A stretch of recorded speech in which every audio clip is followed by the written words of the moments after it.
les gouvernants n'ont pas voulu délibérément s'engager sur une politique de test. Nous n'allons pas tester toutes les Françaises et tous les Français. Ça n'aurait aucun sens. Du point de vue de la maladie professionnelle, ils craignent d'avoir à répondre de leurs actes devant la justice. La résistance qui a été mise à mettre au point les tests aux laboratoires qui ont proposé de faire ces tests. La France a longtemps considéré que le dépistage ne pouvait être réalisé qu'à l'hôpital. Certains laboratoires vétérinaires aujourd'hui sont capables de faire plusieurs milliers de tests par jour.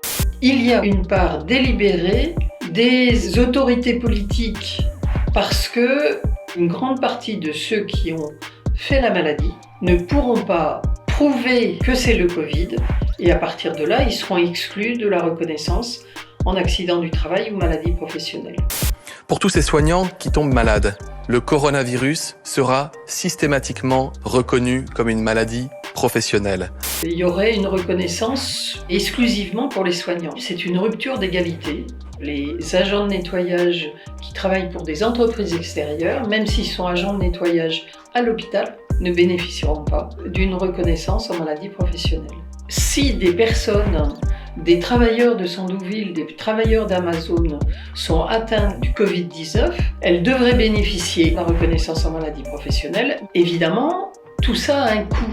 Donc, les employeurs ne veulent pas payer plus pour le nettoyage et ils ne veulent pas se voir imputer des plaintes pénales pour mise en danger de la vie d'autrui.